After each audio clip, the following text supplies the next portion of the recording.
Pertama, kita mengutuk keras serangan yang dilakukan terhadap penjaga perdamaian dan hal ini UNIFIL. Kemudian kita juga menuntut supaya dilakukan investigasi menyeluruh karena ini adalah misi penjaga perdamaian. Oleh karena itu hal seperti ini ya, kalau kita ngomong tidak seharusnya terjadi, tetapi kenyataannya ini terjadi. Harus ada satu garansi keamanan bagi prajurit-prajurit penjaga perdamaian karena mereka menjaga perdamaian. They're peacekeeping, not peacemaking. Mereka tidak dilengkapi dengan kemampuan untuk membuat ataupun peacemaking. Ya. Ini perlengkapannya dan latihannya adalah untuk menjaga perdamaian.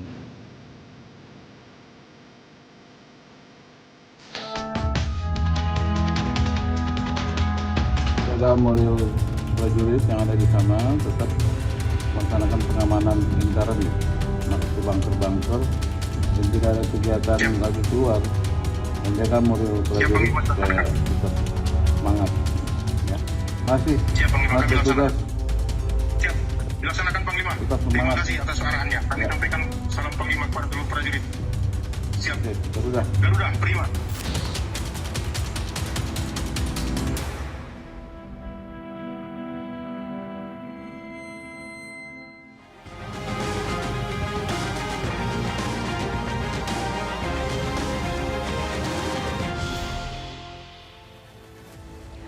Selamat malam pemirsa, rentetan serangan di Lebanon menjadi alarm keras bagi dunia. Dalam sepekan, 3 satria terbaik bangsa gugur dan 8 lainnya terluka.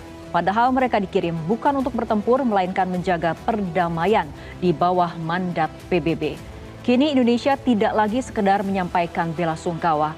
Pemerintah mendesak PBB memberikan jaminan keamanan yang nyata, sekaligus mengevaluasi total standar perlindungan pasukan penjaga perdamaian di wilayah konflik.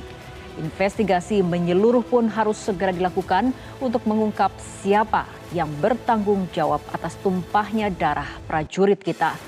Di tengah eskalasi yang terus memanas, akankah dunia tetap diam atau justru bertindak tegas memastikan keadilan bagi mereka, para penjaga perdamaian yang kini pulang dalam balutan bendera? Saya Fitri Megantara. Top isu, TNI gugur diserang Zionis, desak PBB investigasi.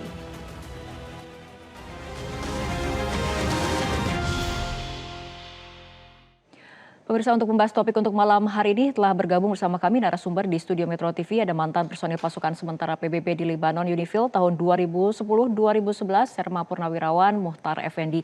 Selamat malam Pak Muhtar. Selamat malam. Terima kasih telah hadir bersama kami di studio Metro TV. Sama-sama. Dan juga ada pengamat Timur Tengah Mas Hasibullah Satrawi. Selamat malam Mas Hasib. Malam. Apa kabarnya untuk malam hari ini? Alhamdulillah baik. Baik, saya akan mulai diskusi dari Pak Muhtar lebih dahulu. Pak Muhtar, apa yang ada dalam pikiran Anda ketika kemudian mendengar pertama kali 3 prajurit TNI yang merupakan kontingen Garuda UNIFIL gugur di Lebanon Selatan?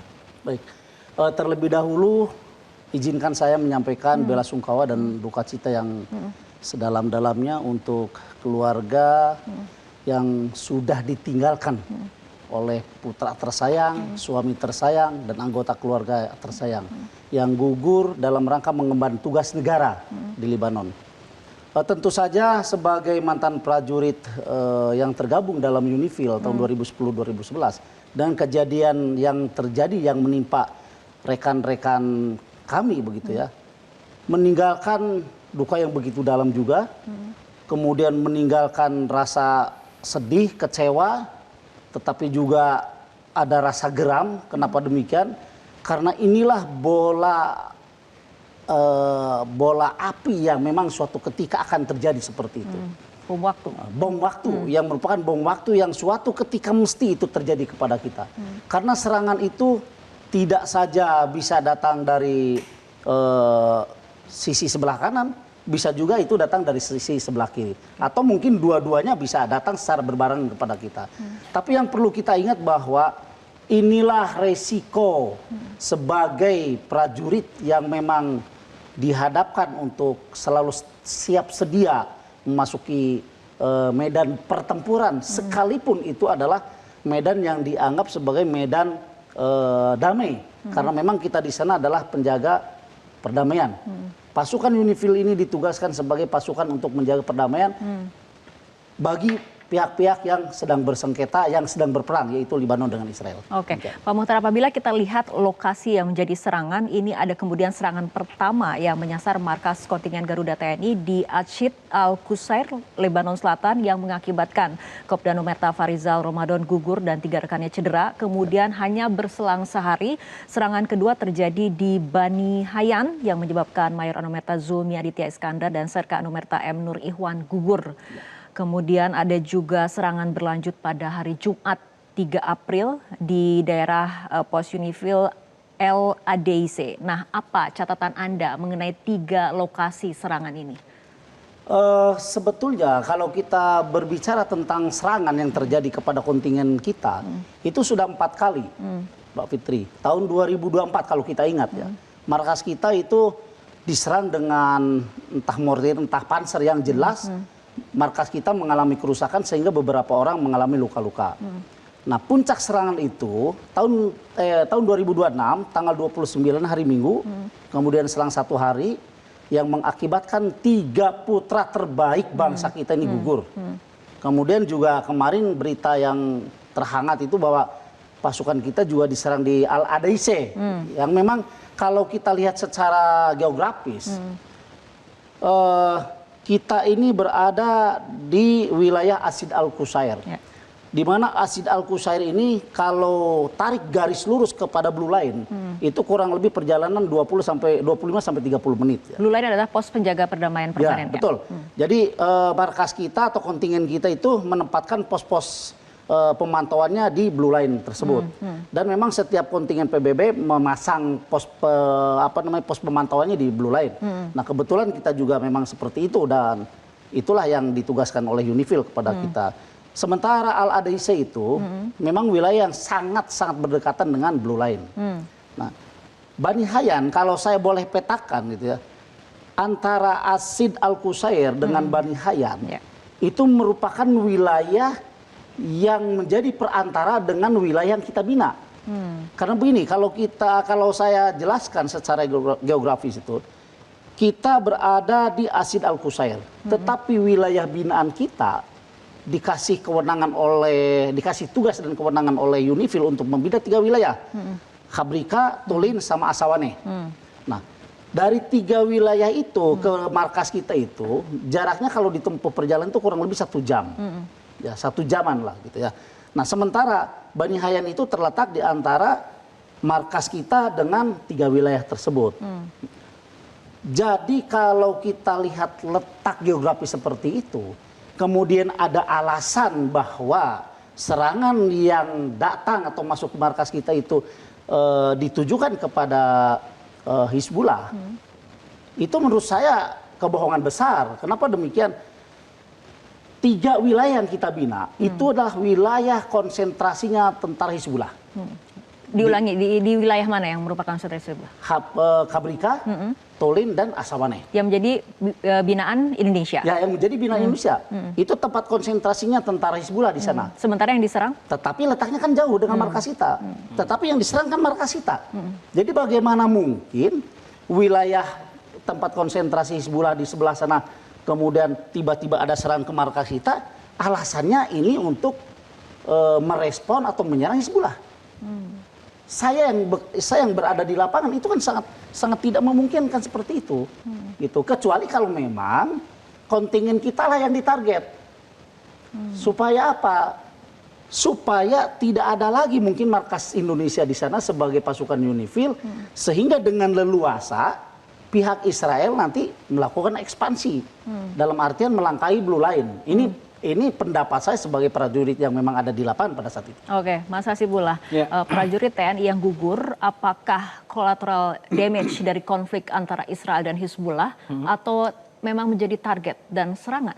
Ya, untuk menjawab pertanyaannya Mbak Fitri, saya ingin memberikan 2 hal sebagai konteks barangkali dan bisa menjelaskan nanti di mana letak daripada pertanyaan Mbak Fitri tadi. Yang pertama, kalau kita lihat situasi global sekarang, terus terang kita berada dalam kekhawatiran yang semakin besar karena katakanlah instrumen hukum, kemudian lembaga-lembaga internasional yang menjadi garansi bagi tegaknya katakanlah sistem di PBB Perserikatan Bangsa-Bangsa di mana ada aturan yang jelas, itu kemudian mulai ada upaya-upaya yang sangat serius paling tidak mengabaikan seruan-seruan dan ketentuan yang ada di situ. Sehingga ada dan tidak adanya lembaga-lembaga ini seakan-akan tidak ada gunanya. Kalau dalam bahasa Arab biasa dikenal dengan istilah wujuduhu ka'adamihi. Jadi ketika udah seperti ini kan sekarang apa gunanya PBB? Itu kan seakan-akan sudah nggak ada gunanya. Karena sekali lagi ada instrumen, ada lembaga tapi seakan-akan sudah disfungsi. Ini satu konteks yang harus kita baca dan kebetulan upaya untuk katakanlah mengabaikan daripada lembaga-lembaga internasional ini melibatkan aktor-aktor yang sekarang terlibat di dalam peperangan tidak terkecuali yang terjadi di Libanon atau di sekitar Libanon yaitu Israel dengan kelompok-kelompok di situ.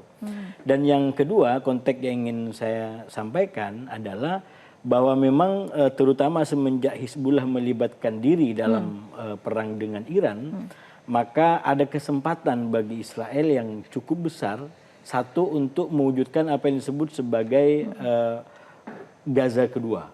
Ya. Jadi dia ingin menghancurkan sebagaimana Gaza telah dihancurkan dan sekarang Libanon sudah mulai terbuka. Dan yang kedua, nah ini yang menjadi konteksnya juga, Israel terutama di bawah Netanyahu menginginkan terwujudnya yang disebut sebagai visi Israel Raya, di mana teritorinya tidak hanya kepada di wilayah Israel dan Palestina sekarang, tapi juga bisa mencakup ke Libanon dan di negara-negara lain. Nah oleh karena itu kalau kita baca apa yang terjadi di katakanlah di sekitar pasukan kita dalam dua konteks perkembangan tadi, maka jelas menurut saya arahnya kemana. Arahnya saya selalu sampaikan paling tidak ini bisa dipahami sejenis provokasi. Entah ini memang dipastikan dilakukan oleh Israel ataupun dilakukan oleh sebelah kalau kata Pak Muhtar tadi. Karena ini adalah wilayah konflik. Jadi tapi jelas menurut saya siapapun pelakunya ini memang menargetkan Indonesia bisa dipahami sebagai bentuk provokasi. Apalagi Indonesia selama ini konsisten dengan katakanlah kebijakan politik luar negeri yang bebas aktif ya, yang ingin berteman dengan semua. Dan itu katakanlah di wilayahnya Pak Prabowo ini, kekuasaannya beliau diimplementasikan dengan mengunjungi seluruh simpul-simpul kuasa. Dimulai dari Cina, kemudian ke Rusia, kemudian ke Amerika, kemudian ke Eropa, semua datang.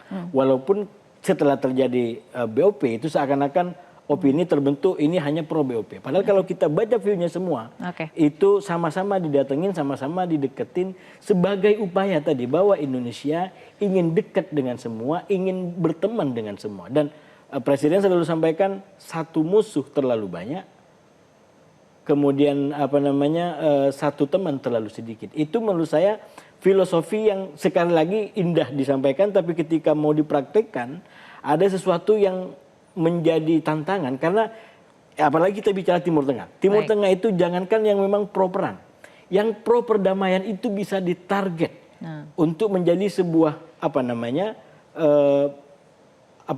target operasi yang akhirnya misi perdamaiannya terganggu dan itu sudah banyak terjadi dari dulu sampai sekarang. Oke, saya akan bergeser ke Pak Muhtar. Pak Muhtar mungkin bisa melihat layar kaca. Kita lihat ada video mengenai Blue Line itu sendiri. Mungkin bisa Anda ceritakan mengenai wilayah ini sambil kemudian juga mungkin bisa menjelaskan mengenai pasukan penjaga perdamaian sendiri, Pak Muhtar. Ini secara teknis perlengkapan ataupun perbekalan yang dimiliki oleh pasukan penjaga perdamaian ini seperti apa? Apakah kemudian hanya dibekali memang untuk situasi menjaga perdamaian ataukah juga dibekali untuk situasi memaksakan perdamaian dengan kekuatan militer? Apakah kemudian peacekeeper ataupun peacemaking juga kemudian dibekali seperti itu, Pak Muhtar? Pada prinsipnya seluruh personil peacemaker itu dibekali untuk bagaimana caranya mereka siap di war zone, di daerah pertempuran. Tetapi apa yang kita bawa, apa yang siapkan perlengkapan itu untuk kita, itu kita tidak bisa gunakan sebagai pasukan tempur yang berhadapan dengan musuh ya. Karena di sana itu kita sebagai wasit pertempuran. Oke, mungkin kalau bisa dilihat dari kaca, ini di daerah mana tepatnya Pak Muhtar? Nah ini yang saya bilang tadi ya, Al-Adaise itu dekat dengan itu. Ya. Nah dari kita ke tembok itu kurang lebih sekitar 30 menitan yang tadi saya bilang. Oke. Markas kontingen Garuda itu sendiri ya? Betul. Betul. Markas kontingen kalau markas kontingen Garuda kan di Acid Al-Qusair. Tetapi pos-pos pengamanan dan pemantau daripada batalion kita atau markas kita itu ada di sekitaran tembok-tembok itu. Begitu. Baik. Kembali pada perbekalan itu sendiri Pak Muhtar. Ya. Yang tadi saya sampaikan bahwa kita ini dibekali selayaknya seorang prajurit yang akan masuk ke wilayah pertempuran. Tetapi perbekalan itu tidak digunakan untuk menghadapi pihak-pihak yang sedang berperang. Karena memang kita di sana mempunyai tupoksi sebagai wasit, gitu ya, wasit pertempuran. Dalam hal ini adalah penjaga perdamaian antar Lebanon dengan Israel. Sehingga apapun yang terjadi dengan diri kita, dengan personil kita, itu perlengkapan yang kita bawa tidak boleh digunakan. Kita bawa senjata panjang, tetapi tidak serta-merta begitu ada serangan kita angkat senjata, kita balas serangan, tidak bisa. Tidak boleh memang, karena SOP-nya kita hanya bertahan dan mempertahankan diri. Bagaimana caranya tugas kita sebagai wasit pertempuran atau wasit peperangan itu berfungsi untuk meredam bagian pihak yang bergejolak, kemudian meredam juga pihak yang melakukan reaksi atas gejolak tersebut. Oke, baik. Selanjutnya kita akan membahas evaluasi apa yang terbaik yang harus dilakukan di tengah situasi seperti ini, tapi kita ikuti jeda berikut terlebih dahulu.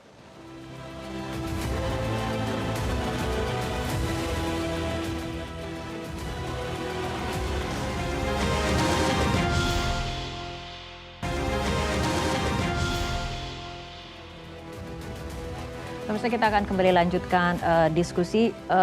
Kita kembali ke Pak Muhtar. Pak Muhtar, kami juga mendapat informasi bahwa ini mungkin gerakan dari Israel sendiri dilaporkan sudah merangsek maju hingga 7 km dari garis biru. Ini artinya apa? Atau dari Blue Line itu sendiri? Ya, dengan adanya informasi, bahkan itu informasi itu kalau tidak salah disampaikan oleh pihak militernya Israel ya, bahwa pihak Israel itu sudah merangsek masuk kurang lebih 7 kilo, melewati atau melampaui Blue Line. Itu artinya bahwa pihak Israel sudah betul-betul masuk ke wilayah Lebanon. Nah, maka sangatlah jelas bahwa apa yang dilakukan oleh Israel untuk membuat provokasi dengan cara menyerang markas kita, itu kepentingan jelas. Mereka tidak menyukai adanya pos Unifil di sana, supaya mereka lebih leluasa lagi masuk ke wilayah Lebanon kan gitu. Karena harapan mereka bagaimana caranya dan dengan apapun caranya bahwa Lebanon itu harus tunduk berada di dalam genggamannya, katakanlah begitu. Itulah makanya saya terjemahkan serangan yang terjadi kemarin yang menewaskan prajurit-prajurit terbaik bangsa kita itu memang dinilai untuk memprovokasi. Kebuktian sekarang bahwa Israel sudah melampaui Blue Line, hampir 7 km. 7 km kan bukan jarak sedikit. Sudah lumayan jauh ke dalam kan begitu. Oke, baik. Nah, Mas Hasibullah, inilah kemudian muncul desakan yang semakin kuat bagi PBB untuk kemudian segera menginvestigasi secara menyeluruh kemudian pelaku dan juga apa yang menjadi motif dari balik penyebab ataupun tewasnya 3 prajurit TNI yang gugur di Lebanon seperti itu. Bagaimana caranya tapi agar kemudian investigasi itu betul-betul terbuka, transparan dan kemudian memang hasilnya seperti yang kita harapkan seperti itu, Mas Hasim? Iya, saya rasa memang kita juga harus realistis dan kita nggak ingin dilebih-lebihkan, tapi juga tidak ingin dikurang-kurangi. Dan menurut saya persoalan di Lebanon itu bukan hanya menjadi persoalan bagi Indonesia, ini persoalan eksistensial bagi PBB kalau bagi saya ya. Jadi yang berkepentingan bukan hanya kita orang-orang Indonesia atau negara Indonesia, tapi justru PBB sebagai kelembagaan. Karena pasukan kita ada di situ, kemudian tentara-tentara lain ada di situ, tugasnya jelas di bawah mandat PBB. Tapi kan ada kekhawatiran investigasi ini apakah kemudian bisa mencari kebenaran atau justru menjadi ajang tarik-menarik negara-negara besar seperti itu? Persis, karena itu sekali lagi ini menjadi ujian bagi kiprah dan eksistensial PBB. Bagaimana dia bikin katakanlah tim investigasi yang transparan tadi, yang tidak diragukan oleh negara manapun, yang menunjukkan bahwa PBB punya marwah, termasuk ketika nanti menemukan pelakunya, memberikan sanksi, memberikan hukuman yang bisa memberikan efek jera, yang itu pada akhirnya membuat negara-negara di dunia ini masih komitmen dengan keberadaan PBB. Kalau sampai PBB tidak tegak dalam kondisi seperti ini, maka menurut saya yang dihantam bukan Indonesia sebenarnya. Karena Indonesia jelas ini di bawah mandat PBB. Tapi justru yang dihantam adalah eksistensial PBB. Nah oleh karena itu menurut saya dengan segala macam keadaan yang ada termasuk nilai-nilai kebangsaan kita, memang kita sendiri harus betul-betul komprehensif mengkaji dan membaca ini semua. Jangan hanya semata-mata emosi. Walaupun sekali lagi kita tahu ini peristiwa yang sangat emosional, ini peristiwa yang sangat berat bagi kita semua dan justru karena itu kita berharap ke depan ada pembelajaran yang jelas, sekaligus ada kayak semacam penghargaan ya. Saya kemarin waktu kedatangan 3 pahlawan ini di Metro juga di sini menyambut penting mengajak kita semua untuk menyambut 3 orang ini dengan semangat kepahlawanan dengan cara apapun. Silahkan kita punya cara masing-masing. Tapi jelas 3 saudara ini datang dan meninggal dalam keadaan bukan hanya tugas PBB, tapi betul-betul mewujudkan nilai bangsa, yaitu ikut serta dalam menjaga perdamaian dunia. Dan itu sekali lagi kalimat yang tidak hanya slogan kosong. Melalui keterlibatan kita dalam misi-misi internasional seperti ini, maka kalimat-kalimat itu diwujudkan secara nyata. Nah oleh karena itu sikap kita menurut saya juga harus mempertimbangkan satu aspek kebangsaan tadi. Dan yang kedua, dukungan kita kepada PBB. Gimana pun caranya kita dukung agar PBB tetap eksis, tetap ada dan tidak ditaklukkan oleh negara seperti Israel yang memang menginginkan tidak ada lagi hukum internasional karena mereka ingin bebas dari ketentuannya. Baik, Mas Hasib, bagaimana kemudian pandangan dari Komisi 1 DPR? Kita akan langsung menyapa anggota Komisi 1 DPR RI fraksi Partai PKB Bapak Oleh Soleh yang sudah bergabung melalui sambungan Zoom. Selamat malam, Pak Oleh. Selamat malam, Mbak. Baik Pak, dari DPR sendiri ataupun dari Komisi 1 sendiri bagaimana kemudian memandang masalah ini terutama untuk mendesak PBB segera melakukan investigasi, mengumumkan hasil investigasi terutama untuk kemudian menekan secara diplomatik untuk memastikan investigasi ini berjalan secara transparan bukan hanya kemudian ajang tarik-menarik antara negara besar, Pak Oleh. Kita harus bedah dulu ya, bahwasanya eskalasi Hizbullah dengan Israel ini penyebabnya adalah soal Hizbullah membela Iran. Dan Hizbullah juga sangat terluka. Ayatullah Khomeini sebagai figuritas yang mereka dambakan ini juga dibunuh oleh Israel. Nah, eskalasi perang antara Israel yang dibantu oleh Amerika kepada Iran, otomatis Hizbullah tidak akan diam. Nah, maka yang paling pokok adalah bukan investigasi siapa yang menyerang dan mencari alasan kenapa Israel menyerang UNFIL yang di dalamnya ada di Indonesia, bukan ke sana harusnya. Harusnya PBB beserta masyarakat internasional untuk terus melakukan sebuah pemaksaan saya rasa terhadap Israel, Amerika juga Iran untuk menghentikan perang. Karena kalau misalkan ini terus berlangsung perang ini saya rasa Israel juga akan terus menyerang Hizbullah yang di Libanon juga Hizbullah yang ada di Libanon juga tetap akan menyerang. Sementara penyerangan yang dilakukan oleh Israel tanpa melihat apapun. Mana objeknya, di situ ada siapa. Itu satu hal. Yang kedua, mari kita juga sama-sama melihat bahwasanya hari ini Israel dan Amerika ini telah melecehkan PBB. Apapun yang disepakati di PBB itu tidak pernah diindahkan oleh Israel. Dan bahkan Amerika selalu memveto, membela daripada Israel. Saya rasa kami memandang bahwa investigasi apapun yang dilakukan oleh PBB, UNPIL sekalipun, saya rasa tidak akan ada artinya. Solusinya hanya satu, adalah penarikan pasukan yang hari ini yang ada di Libanon. Saya rasa ini yang harus segera dilakukan. Kalau bisa malam ini, kalau bisa. Karena apa? Karena negara-negara lain juga sudah melakukan hal itu. Nah, sementara ini kan kejadian sudah berulang lagi. Saya punya pendapat, apapun rekomendasinya, saya rasa tidak akan pernah diindahkan oleh Israel. Karena Israel selalu melecehkan daripada PBB. Oke, baik Pak Oleh, kita akan kembali ke studio, kembali ke Pak Muhtar, kembali mencermati di lapangan seperti apa apabila kita berbicara mengenai mekanisme investigasi. Ini kan kemudian eskalasi sedang tinggi seperti itu di tengah situasi perang. Anda mungkin bisa menjelaskan bagaimana kesulitan ketika kemudian investigasi dilakukan ketika suasana perang seperti ini, terutama ketika kita harus kemudian mengungkap penyebab dari serangan yang mengakibatkan 3 prajurit TNI kita gugur. Baik, kalau kita berbicara tentang investigasi atas peristiwa gugurnya 3 putra terbaik bangsa kita, tentu saja ini tidak terlepas daripada adanya resolusi PBB nomor 1701 tanggal 11 Agustus 2006.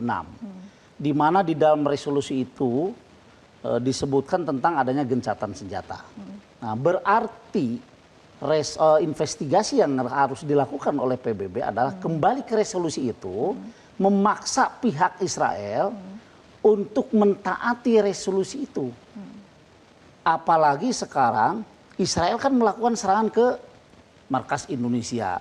Berarti secara nyata dan tegas bisa dikatakan Israel melanggar resolusi yang sudah dibuat. Sehingga sangat diperlukan ketegasan PBB dalam hal ini untuk memaksa Israel mentaati resolusi itu. Jadi investigasi itu jangan diarahkan, menurut saya ya, jangan diarahkan kepada siapa yang bersalah dalam hal ini. Tetapi justru harus diarahkan kepada kenapa Israel menyerang Indonesia. Dalam hal ini UNIFIL.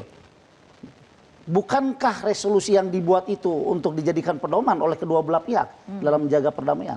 Kalau menurut saya seperti itu. Mas Hajibullah? Ya, saya rasa memang situasi di lapangan sangat kompleks ya. Sangat kompleks dalam pengertian kalau kita bicara konteks Israel hari ini, terus terang Israel kayak merasa di atas angin ya. Karena Israel kembali berperang di Libanon itu setelah Hizbullah melibatkan diri. Dalam krisis terakhir sebenarnya sudah terjadi gencatan senjata di antara Hizbullah dengan Israel di bawah mediasi Prancis ya, sehingga tidak lanjut setelah meninggalnya Hasan Nasrullah tadi. Tapi semenjak perang dengan Iran meletus ya dan kemudian makin membesar ke sana kemari, akhirnya Hizbullah melibatkan diri untuk terlibat atau melakukan solidaritas terhadap Iran. Sehingga kalau bagi Israel ini adalah aji mumpung. Dalam pengertian aji mumpung, dia tidak menyerang duluan. Yang sekarang dia tidak menyerang duluan, tapi dia diserang lebih dulu oleh Hizbullah dengan alasan solidaritas kepada Iran. Nah, inilah kompleksitas memang yang terjadi di Libanon sekarang dengan keterlibatan Hizbullah ini, karena sama dengan begini maka mengundang Israel untuk masuk lebih dalam. Dan persoalannya ketika Israel masuk lebih dalam berarti membahayakan seluruh rakyat Libanon atau Libanon secara umum, yang Israel memang punya semangat untuk menjadikan Gaza kedua. Dan persis di situ maka kemudian Hizbullah juga berhadapan dengan pemerintahan Libanon. Jadi sekarang konfliknya di Timur Tengah, di Libanon ini bisa dipolakan dalam 3.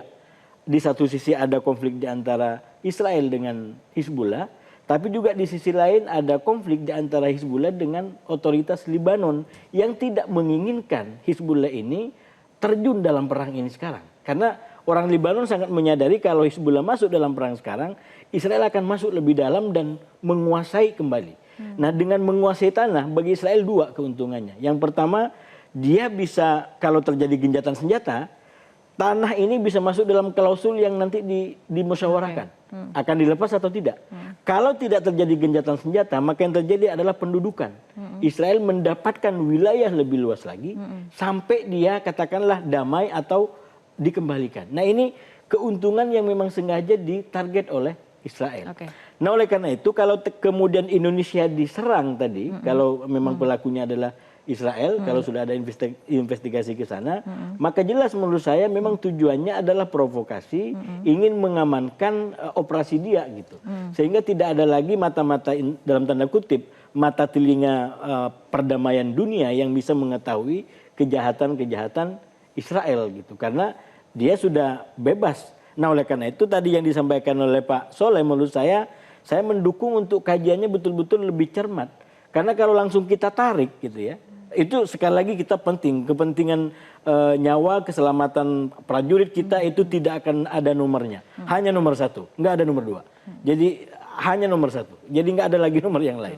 Namun demikian dalam konteks keterlibatan kita di politik internasional, kembali ke pembukaan Undang-Undang Dasar Alinea 4 itu, ikut serta dalam ketertiban dunia berdasarkan nilai-nilai kemerdekaan segala macam, itu salah satu visi Indonesia Merdeka.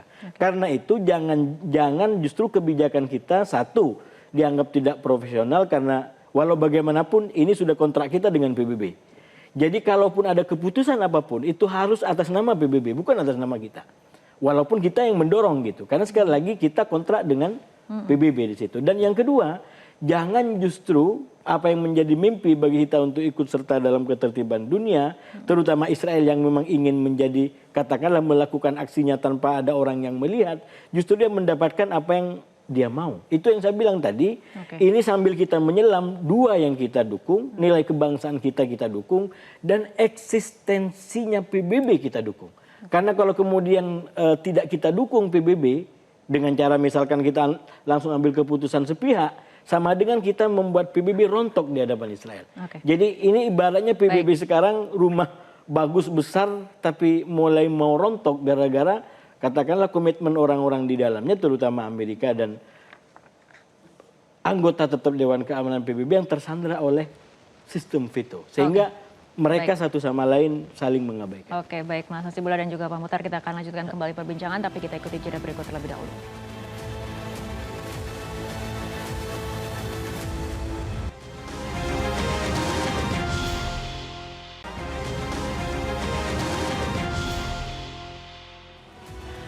Pemirsa, kita akan lanjutkan kembali perbincangan. Pak Oleh, dengan kemudian melihat serangan yang terjadi kepada para prajurit TNI yang menyebabkan 3 prajurit TNI gugur, apa kemudian langkah apa yang akan dilakukan oleh Komisi 1 untuk kemudian melakukan evaluasi untuk mendapatkan solusi yang terbaik dari kondisi saat ini? Saya rasa DPR seluruh fraksi juga sudah menyampaikan di publik melalui media-media bahwasanya yang pertama harus dilakukan evaluasi, yang kedua juga harus mengambil langkah yang strategis bagaimana agar pasukan ini betul-betul ada dalam jaminan keamanan daripada PBB. Nah, perlu kita juga menggarisbawahi bahwa keberadaan kita di UNFIL yang ditempatkan di Libanon ini juga sifatnya sukarela ya, bukan wajib. Tetapi bukan berarti kami DPR juga mengindahkan atau melemahkan tentang soal kewajiban Indonesia dalam menjaga perdamaian dunia, tidak ke sana. Tetapi persoalan di Libanon ini sangat begitulah pelik gitu. Di samping juga karakteristik daripada Israelnya yang hari ini di backup besar oleh Amerika.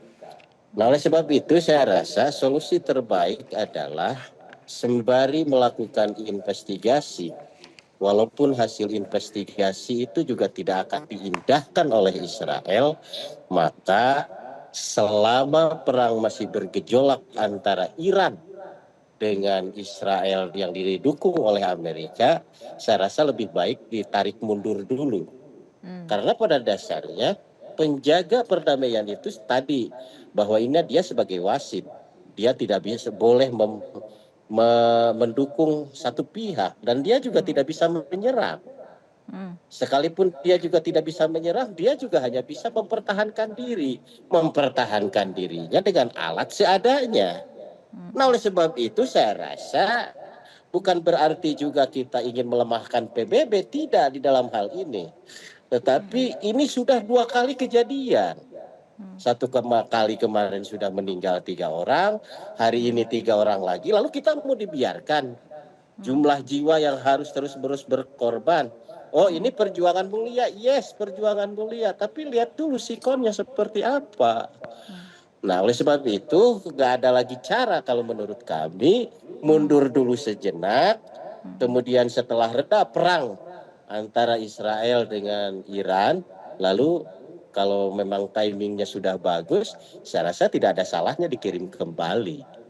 Itu, Mbak. Saya rasa nggak ada solusi lain kalau menurut saya. Kalaupun ini harus diinvestigasi, hasil investigasinya pun tidak akan diindahkan oleh Israel maupun oleh Amerika. Oke, baik. Mas Hasibullah, tanggapannya?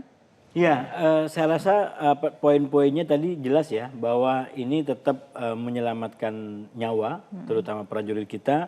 Itu poin yang paling penting bagi saya, dan sekali lagi itu nggak ada nomor lanjutannya, hanya nomor 1. Dan karena ini juga ada kaitannya dengan PBB, maka menurut saya memang harus itu disampaikan kepada pihak PBB untuk ini betul-betul menjadi perhatian gitu. Dan secara profesional menurut saya kita harus mendukung, kita harus mendesak agar PBB harus mengambil langkah-langkah yang dibutuhkan dalam waktu yang sesingkat-singkatnya. Karena memang tadi ini berkejaran dengan waktu, dengan perkembangan di lapangan yang makin hari, ini pertimbangannya, makin hari sepertinya akan makin berat. Terutama katakanlah kalau kita baca perang ini, sekarang perkembangannya di hari ke-38, katakanlah segera deal di antara Iran dengan Amerika, maka potensi tetap terbuka front di Lebanon itu lebih besar. Bahkan sekali lagi kalau benar-benar ini nanti Amerika ambil deal dengan Iran gitu ya, dan Israel nggak dilibatkan misalkan, itu besar kemungkinan konsentrasi konflik akan menjadi salah satunya di Lebanon atau juga di Houthi. Karena ini kan sekali lagi solidaritas dua kekuatan ini melibatkan diri di dalam perang Israel dengan Iran, juga Amerika di sisi yang lain.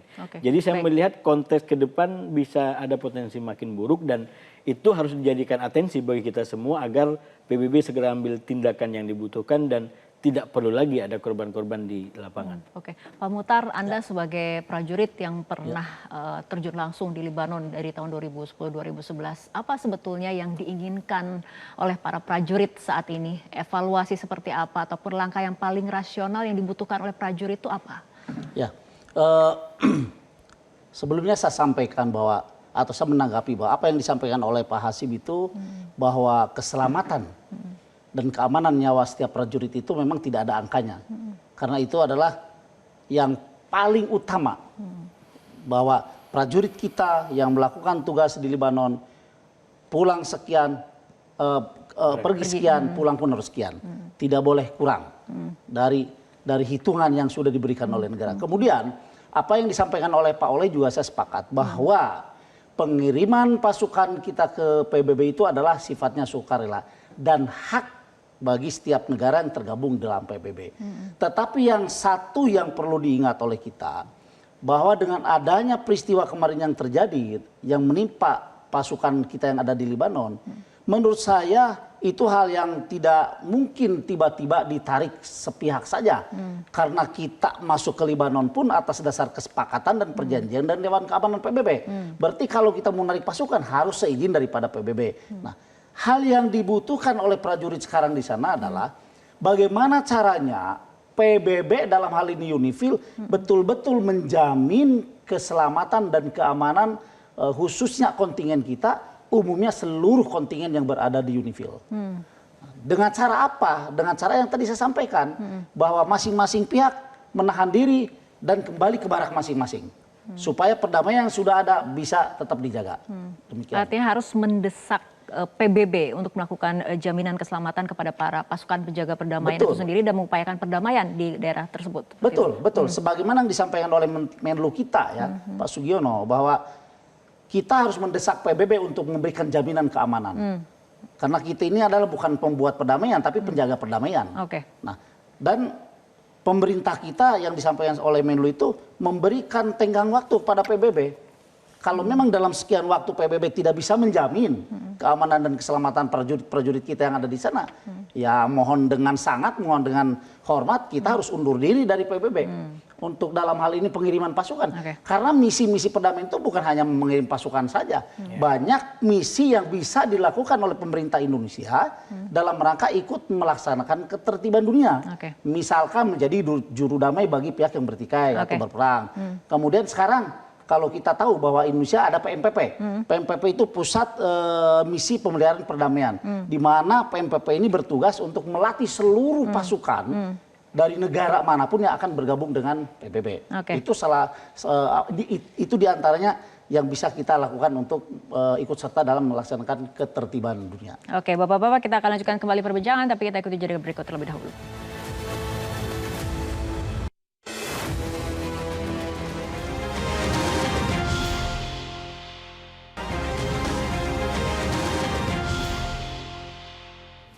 Pemirsa, kita akan lanjutkan kembali perbincangan. Pak Oleh, untuk kemudian memperjelas langkah dan juga strategi konkret selanjutnya, apa kemudian Komisi 1 akan memiliki agenda untuk kemudian bertemu dengan Kementerian Luar Negeri? Saya rasa ketemu tidak ketemu juga pasti Pak Presiden sudah mengambil langkah melalui Kemenlu dan diteruskan oleh perwakilan kita yang ada di di PBB. Nah, langkah ataupun tugas DPR itu hanya mengontrol, memberikan rekomendasi dan sekaligus akan memastikan bagaimana agar seluruh prajurit yang dikirim ke luar negeri dalam misi perdamaian ini harus betul-betul dipastikan keamanannya. Nah, jangan sampai ada korban lagi. Nah, saya sependapat kalau misalkan penarikan ini juga harus melalui PBB. Pasti melalui PBB. Hanya saja kalau kita terus-menerus fokus pada hasil investigasi untuk sekaligus memastikan bahwa ini adalah serangan brutal yang dilakukan oleh Israel. Kemudian kita juga berharap bahwasanya PBB akan menegur keras kepada Israel dan Amerika misalkan. Nah, selama ini kan sudah bertahun-tahun PBB tidak bisa apa-apa terhadap Israel, tidak bisa apa-apa juga kepada Amerika. Lalu hari ini mau mencoba lagi gitu. Sudah jelas bahaya kematian di depan mata. Lalu kita masih berharap kepada PBB untuk menekan Israel. Yang jelas tadi sudah saya katakan bahwa Israel sama Amerika sudah melakukan penghinaan terhadap PBB. Bagaimana misalnya negara yang sudah tidak mengindahkan PBB hari ini masih diharapkan? Saya rasa anomali kalau menurut saya. Oleh sebab itu segera tarik dengan persetujuan PBB. Baik, Pak Oleh. Kembali kita akan ke studio, Mas Hasib. Ringkas saja seperti itu. Tadi sambil kita menunggu dan juga mendesak PBB melakukan investigasi, bagaimana kemudian memastikan seluruh prajurit dalam misi perdamaian dipastikan keamanan dan juga keselamatannya. Ringkas saja, Mas Hasib. Ya, yang pertama kalau ini ringkas menurut saya ini bukan salah PBB. Bukan juga salah kita sebagai bangsa, apalagi para prajurit yang begitu mulia menjalankan tugas-tugas ini. Tapi ini adalah salahnya orang-orang jahat, para pihak yang tidak pro perdamaian, yang ingin terus menumpahkan darah, ya.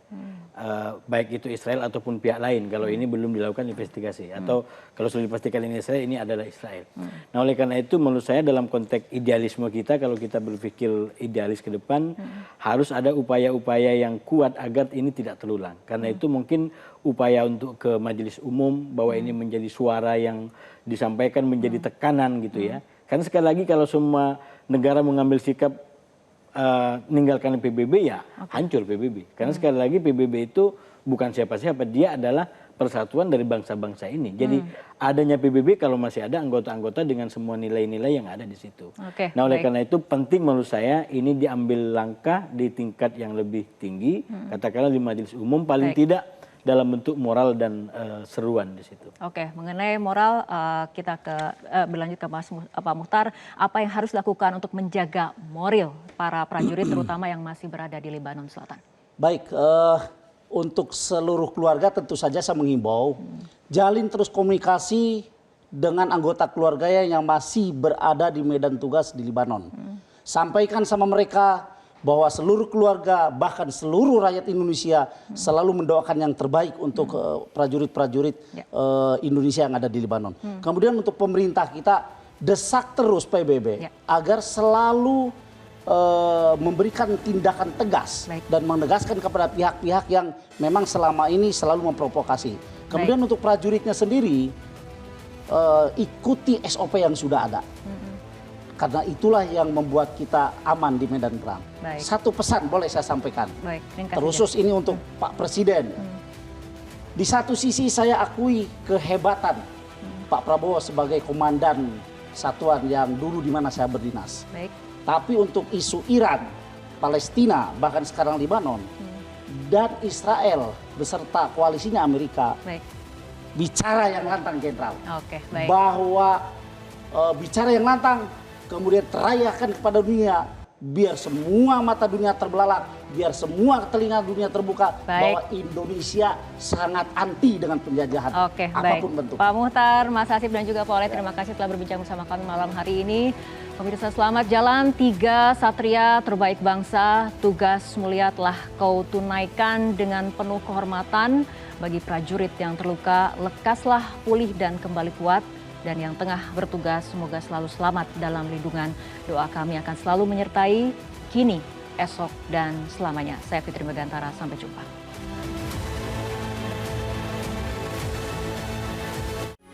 Metro TV. Jelajahi cara baru mendapatkan informasi. Download Metro TV Extend sekarang.